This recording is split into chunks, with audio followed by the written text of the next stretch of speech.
and happy Independence Day. 4th of July is tomorrow. We're making our all-American apple pie today so that you have time to go get your ingredients if you don't have them, set everything up, and you can bake it today or bake it tomorrow, but you'll be ready to go. I wanted to mention a couple of things, and I don't really want to burst your bubble, but I feel like you need to know if you don't already. Apple pie is really not American. We adopted it, and I am okay with that. It came from Europe, and as the settlers came over, they brought it with them, and we've adopted it as our own. And it's a wonderful dish, and it's become an all-American dish. And apples come from Asia. So we've got a worldly dish here, don't we? Okay, let's talk about apples first. Apples need to be crisp, sweet and tart. These are Honeycrisp apples. Golden Delicious, not as good of an option. If you use Granny Smith, that's a great option. They're tart, just add a little bit of sugar. Apples that don't work are things like Red Delicious and Enterprise apples. They get mushy, it breaks down, and so we don't want to use those apples. We want the ones that are going to stand up to our baking and process. So the first thing we need to do is take a peeler and peel all of our apples. And this is probably, other than the actual bake time, the longest part of your process. But we want to get all of these peels off. And you notice I have a jar here. And in this jar, I'm going to put my bigger pieces of apple peel and my cores. One of my first episodes is apple cider vinegar. And this is one of those excellent opportunities to use your scraps to make that dish. I don't want to use any of these little pieces. They tend to float and then I have to fish them out anyway. So I'm just going to take the little pieces and you can compost them or whatever you want to do. Funny enough, we actually use the apple cider vinegar in this recipe. So full circle there, right? Anyway, if you want to give it a try, just save your cores and the larger peels, and that will set you up to make some apple cider vinegar when you're done making your apple pie. Okay, apples are peeled. Now, I want to get the core out of them, and I have this handy apple slicer. If you don't have one, just go ahead and cut up your apples and get the core out. But I'm going to make my work a little easier. I'm going to take my core and put it in the jar, and I'll do that with all of my apples. Those aren't quite ready to go in our bowl yet, though, so don't get too excited with that. Slow down. Woo, that was loud.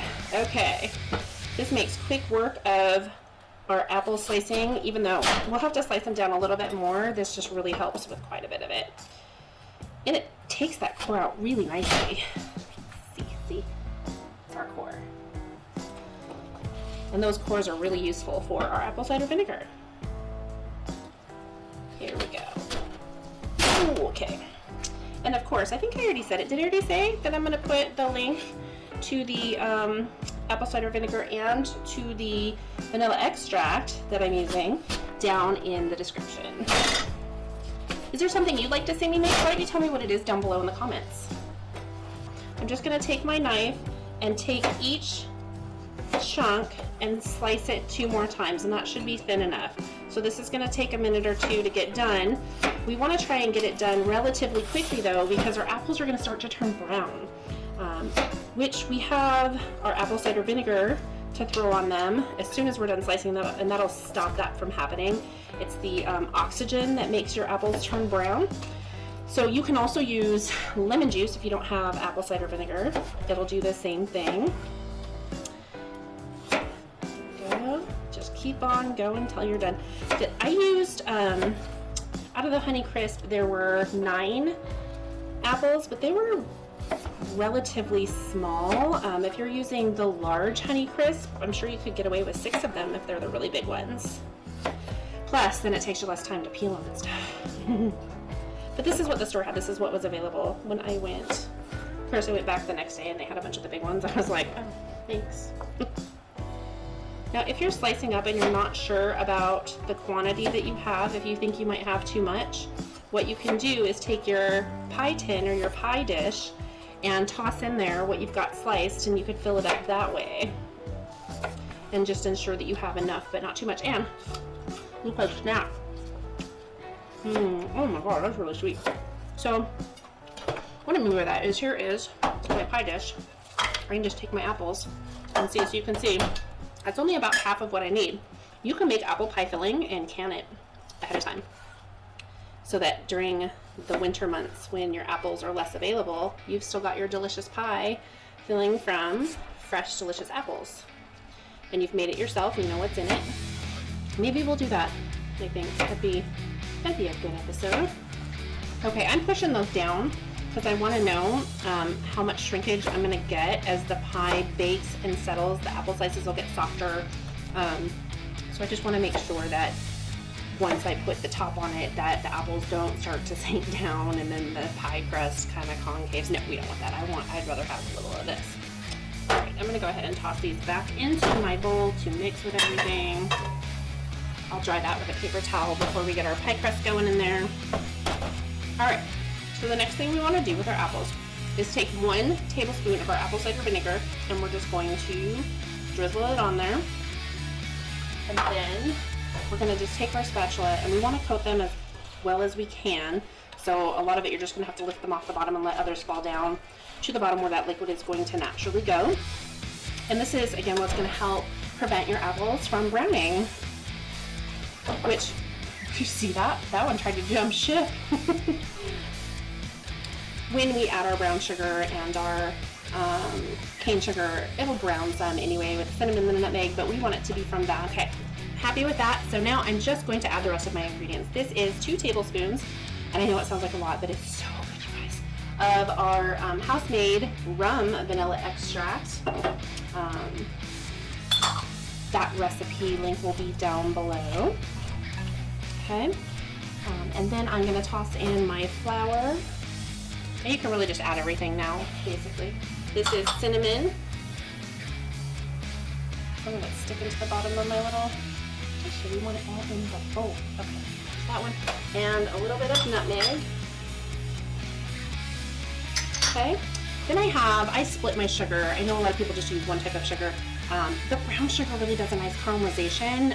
It's really sweet. And I want some of that effect, but I don't want it so much so that it makes my stomach upset. I'm a savory person more than a sweet person when it comes to my foods. So I want a little bit of it. I want to experience and enjoy some of that, but I don't want it to be so much so. My solution is to split up the sugar. So I have 1/3 cup brown sugar, and it's lightly packed. It's not heavily packed, lightly packed brown sugar. And then this is just organic cane sugar. So I have the 2 mixed, and hopefully that finds me a happy balance. And that egg over there, we're going to use an egg white for the top of our crust, so we don't need that just yet. So we want to mix all of this in really well, get everything well coated and blended, and then we're going to set it aside and get out our pie crust that we made earlier. I'm just taking my time on this just to make sure, because apples are wet and they stick together. I want to make sure that I've pushed them all apart so that, see, like right here there's big clumps of sugar and cinnamon that I want to get dispersed a little more evenly into my bowl. So I do take the time to make sure that I've really mixed these together well, but I do it gently because I don't want to break up all my little apple pieces. Okay, it's looking good. All right, so here is what our pie filling looks like. So the next thing is to get our pie crust ready. We'll have it set in this pie dish. Go ahead, if you haven't already, check out the pie crust episode. Get that ready to go if you didn't do it, and I'll see you in a few minutes. We've got our pie crust, our pie filling, our pie top crust. We are ready to move on. So this is going to be a delicious 4th of July apple pie. So all I'm going to do is, I've already poked my holes into this crust, and I'm going to take my filling and dump it right on in there. Okay, here we go.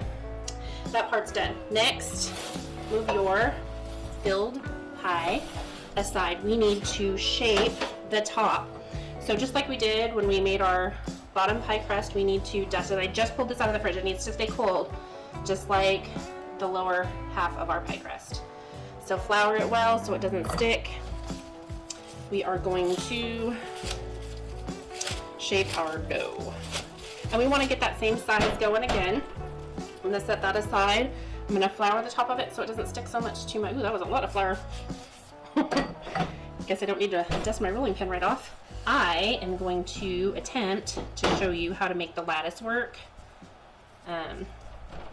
It's really not that difficult. It just takes a little more time, but I like the way it looks.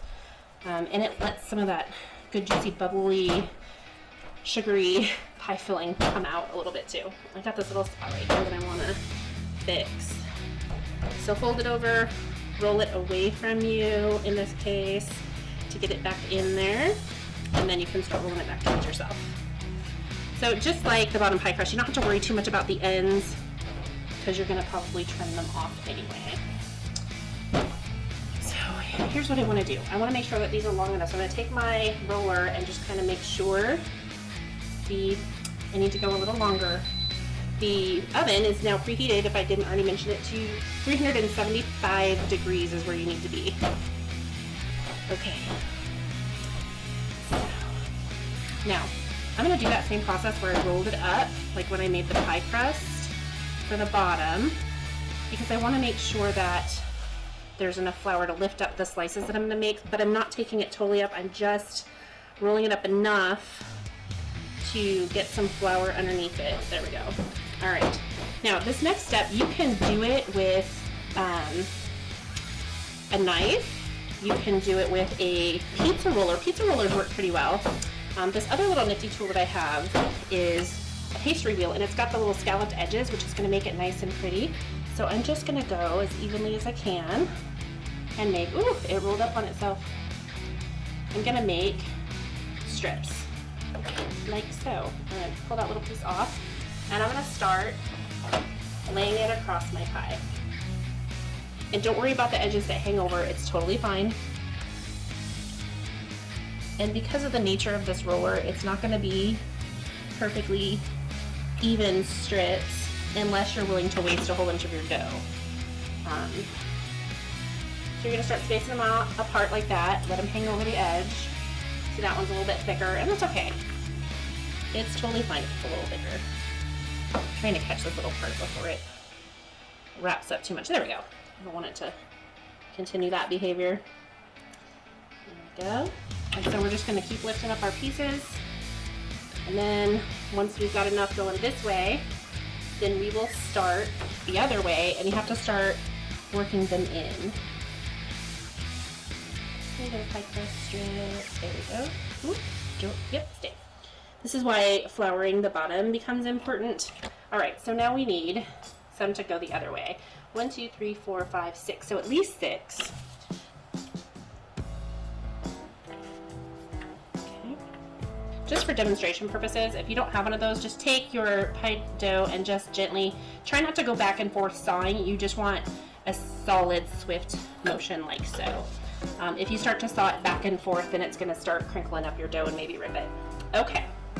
So with this, we want to go every other. So I'm going to put this over so it is going to have some overlap just like the other one did. And I'm going to lift that, right? And it's going to go every other. So that one stays there, lift up, that one stays there, and then we're going to lift up, just like that. There's our first crossover. So this next layer, we do the opposite. We want this one first, and then we leave that down. So it's just layering, crossing over every other one. So I'm going to get rid of all of my scraps. I'm going to cut around the edge of my pie and just get them all off.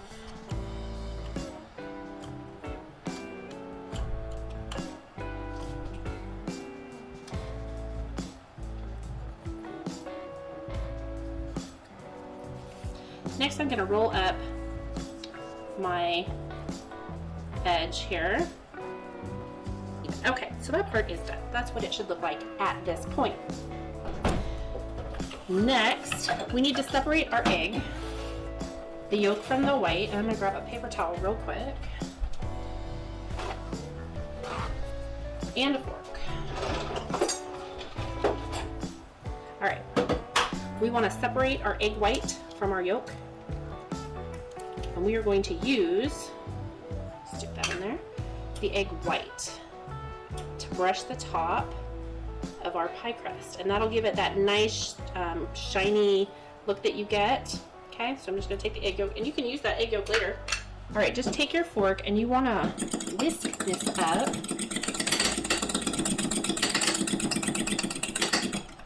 Now I want to carefully brush every bit of pie crust that is exposed but you don't want to do too much because you will actually get the egg white showing through. So I'm going to take each part of my lattice here and make sure I've covered it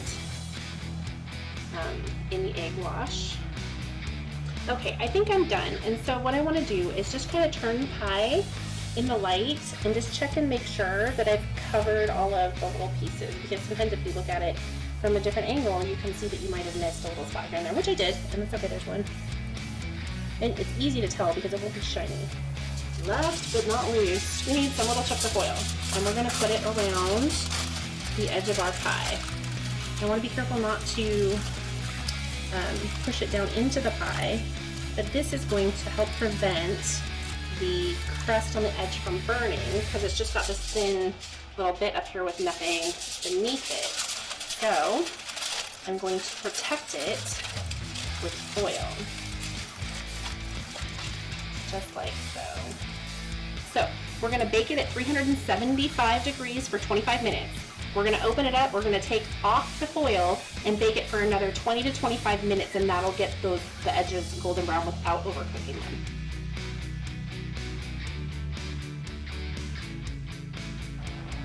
Our apple pie is done. It smells amazing in here. My crust came out great. I did have a few pieces that when I took the foil off, stuck to the foil, so beware if you touch it too much and you haven't greased your foil on the inside, which I didn't want to do because that does come off onto your pie. It's just the risk that you run. So I was willing to take the risk, and I'm still okay with it. It smells so good in here. Okay, one more thing I wanted to do while this cools off. It's really too hot to slice up right now. We're gonna make some homemade whipped cream to go with our pie. If you want to do vanilla ice cream or whatever, knock yourself out however you want to go about your pie. But I'm not ready to make ice cream yet for the show, so we're gonna make some whipped cream. I have 1 cup of heavy whipping cream. We're just gonna put that right in our bowl. And of course you can double this recipe if you want more. But this is what I'm starting with. I'm sure my kids will have me make a bunch of it later. I have no doubt, actually. 1/2 teaspoon of, this is my vodka vanilla extract. Recipe for that will be down below in the description. And 1 generous tablespoon of powdered sugar. I do like my whipped cream to be a little sweet, so it's a very generous. If I had to guess, I'd say it's probably a 1.5 tablespoons. Okay, so then we're just gonna whisk away. And you can do this with one of those electric hand mixers. And if it gets too much for my wrist, maybe I'll switch to it. But for now, I'm just gonna do it by hand. It really shouldn't take too long, but you're just gonna keep whisking pretty vigorously. And once it starts to thicken up, you're gonna start checking it to see if you've got any little soft peaks on it. And when we get there, I'll show you what that looks like. If you don't already know, you might already know. There we go. Okay, maybe 1 more minute. I'm gonna try and do this sideways so you can see how that's forming. Okay, so I'm gonna lift it up, and that's a peak. The inner child of me just licked that entire whisk. Do you have any on my face? Okay, so this is still pretty hot, but I do want to slice it open for you. So I'm gonna take a risk, guys, and I'm gonna cut it open. If you cut it open when it's too hot, sometimes it just kind of collapses on itself. So if that happens, it's because I was impatient and was excited to show you what we've got here. So let's just give it a shot. Okay. Yeah, it's still pretty liquidy in there. We're just gonna do a little slice here.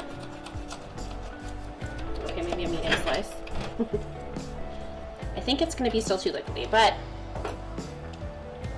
we're gonna try to see. I'm gonna use my fork and hope for the best. Perfect. Oh, okay. It did kind of fall apart. It's heavy.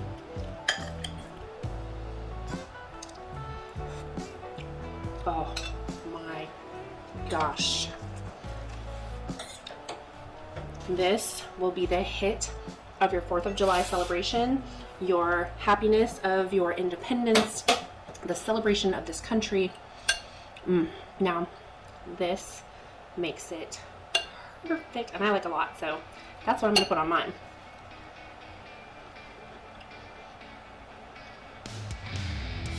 Perfect. It's got the perfect amount of seasonings, the cinnamon, the nutmeg. The crust is crumbly, flaky. The pie is still warm. The Cool Whip gives it a nice little, I guess it's whipped cream, it's not Cool Whip. Little extra hint of sweetness and light creamy fluffiness. It is delicious, you guys. Have a very safe and happy 4th of July to all of you. From my kitchen to yours, let's make food from food. That's one boy puppy.